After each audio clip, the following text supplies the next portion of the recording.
Wow. Okay then. Looks like we got ourselves some pretty juicy news, or at least juicy rumors, during this late May, early June slow part of the NFL offseason, and aren't we always grateful for that? So, I've already made a couple videos this offseason about Julio Jones. I made a video a few weeks ago talking about how, hey, the Seahawks should at least consider the Julio Jones trade if Atlanta is really interested in trying to move him.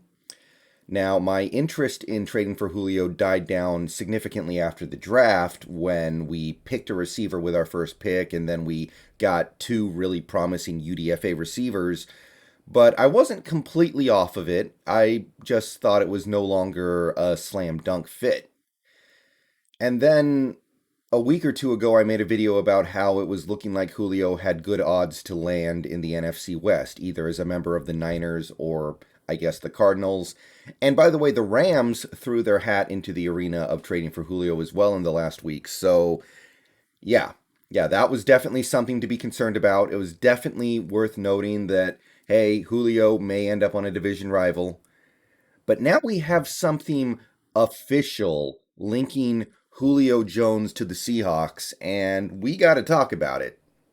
So, Diana Rossini of ESPN tweeted this earlier today. The Falcons continue to field calls from teams interested in trading for Julio Jones. The Seahawks have had discussions about a possible trade with Atlanta per sources. In fact, QB Russell Wilson and Julio Jones have spoken to discuss the possibility of playing together. Well, got to talk about that now, huh? Because before, all I had was a feeling that it might make some sense given our team needs and what Julio might be looking for in his next team. I thought Julio would want to go somewhere with a really good quarterback where he felt like he could win a Super Bowl. But now we have something official that the team is at least considering it. So it seems pretty clear to me that if you want Julio, you're going to have to trade for him. At this point, it seems very unlikely to me that the Falcons would just cut him. So let's take a look at the ramifications of that real quick. If you go to Spotrac, if the Falcons are able to get a Julio trade punched in after June 1st, which is obviously their goal here, their dead cap hit for 2021 would be about $8 million, which is a huge cap savings from the current cap hit they have with him of $23 million. So they would save over $15 million.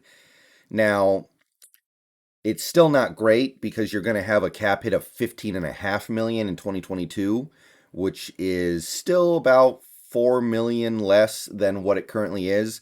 But that's a lot of dead cap to eat for a player who won't be on your team. But it would help a lot in 2021, that's for sure. You're saving over $15 million against the cap. So I want to reiterate that this trade for the Falcons should be about that. It's not about getting some Herschel Walker type trade haul for him. It's not about getting a bunch of first round picks so you can rebuild your franchise.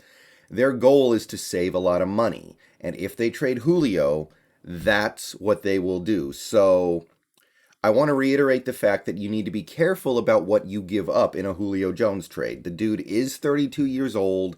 The dude is showing at least some signs of slowing down. You don't want to be that team that goes, okay, we'll give you everything we have for Julio. You don't want to be that guy who's like, okay, first round pick, third round pick, two good young players. No, okay? Hold firm, and if there's another team out there that is stupid enough to sell the farm for 32-year-old Julio Jones, you gotta let it happen, unfortunately. However, let's say no team goes to what Atlanta is looking for. Atlanta has said that they're looking for I think, a first-round pick and possibly a little bit more. Let's say no team does that. I personally don't think giving up a first-round pick for a player like Julio at this point makes any sense. I think any team that does that would be stupid, unless it's Green Bay. If it's Green Bay, then you're giving up the first round pick because you're desperate to keep Rodgers happy for a few more years. If Green Bay traded a first round pick for Julio, I would get that because it's honestly worth it to keep Aaron Rodgers in the fold. But short of that, you should be able to get Julio for a relatively reasonable trade cost. And you should be able to get Atlanta to pay some of his salary so you don't have to worry about getting slammed in your salary cap books. And by the way, I know I'm going to get comments saying, oh, we can't afford Julio. I'm pretty sure we can. We probably can as is, and we definitely could if we restructured Wilson and moved one or two players. Remember, you can save like $2 million if you get rid of Trey Flowers. You can save a few million if you got rid of Penny. Players like that, there are ways, okay? Just trust me when I say there are ways to clear salary cap for a guy like Julio. Now, as for the other concern people have about Julio, which is his injury history, I think it's overblown, guys. I really do. I'm not seeing it the way some of you guys are. He missed one game in 2019, woohoo, and then he missed 7 games in 2020. Okay, that sucks. If we traded for Julio and he missed 7 games, that would suck. But 16 games, 16 games, 14 games, 16 games, 15 games. I think he had a major injury in 2013. I can't remember what it was, but this is a guy who has typically played pretty much every game that he can when he was a Falcon. So to those of you out there who are going to jump on a potential Julio trade because, oh, he's going to get hurt and only play 3 or 4 games, it's possible. It's always possible, but anybody can get hurt. And Julio has actually been fairly durable for most of his career. Now, some people say, oh, he plays through injuries, but if he does, he's playing pretty freaking well. I mean, look at these stat lines. Almost 1,900 yards, 1,400 yards, 1,700 yards, 1,400 yards. The dude produces if he's playing through injury. I got nothing bad to say about him. Now, that deals with the money, that deals with the trade compensation. I really think that you could probably get Atlanta to bite on a second round pick or a third round pick plus a player or two. You know, somebody like Blair or somebody like, you could throw Penny and Rasheem Green in there. I think you could get Atlanta to bite for a reasonable cost. Unless it's Green Bay, and given the way Green Bay does business, I don't think they would do it. I just don't see anybody being dumb enough to give up first round pick plus for a 32-year-old Julio. But what about team fit? Because there are definitely some Seahawks fans out there, I've seen them, that are like, oh, we don't need Julio. And that may be true, but if you take a look at the depth chart, it gets thin quickly. Look, I think Dwayne Eskridge is going to be a good Seahawk, and everything I've heard from him so far in rookie camps and OTAs say that this guy's a stud. But even if you really believe in Dwayne Eskridge, and even if you think Lockett has years left, which both things are possible, but both things are a gamble, then I'm sorry, it just gets thin really fast, especially for this season. I I know some people really like Freddie Swain, but to me, he's just a guy. I don't see anything special with him. I don't see any reason to believe that he's anything other than a body. I don't see any reason to believe that he's going to be any better than David Moore was, and David Moore was just a guy too. In the NFL, they call them Jags, just another guy. That's what Freddie Swain is to me.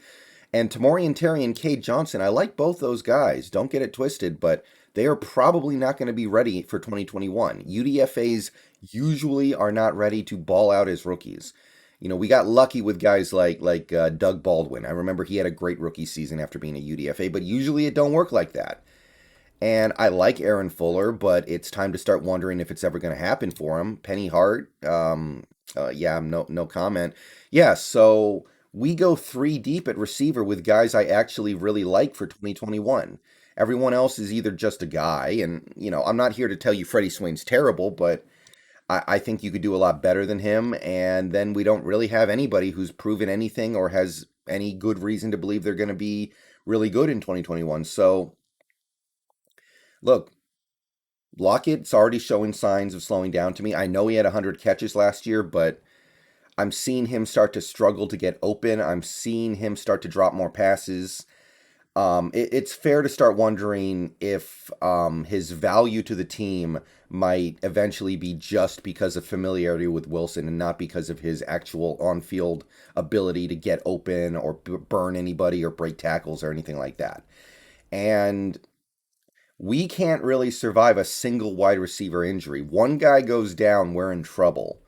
And that's even if Dwayne Eskridge is the guy. So I don't think we need Julio, but you can't tell me he doesn't make this team better. Again, I'm going to reiterate, you got to be careful with that trade. You got to be careful with the compensation you give up. You got to make sure you're not getting fleeced because again, he's a big name player who is going to go to the Hall of Fame one day.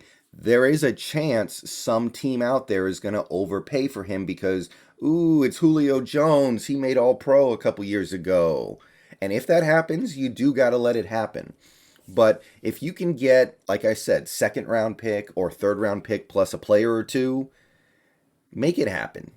I've been back and forth on the Julio thing, and I will be irritated if we trade for him and give up the farm, but he's going to help us in 2021. I know that.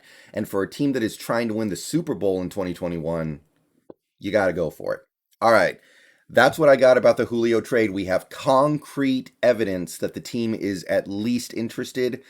I'm on board as long as the price is right. And with that, I'm going to get out of here. Peace out. Go Hawks. See you guys in stream later. Let me know what you think down below. Do you want to trade for Julio? What would you give up for him? Let me know. Peace out.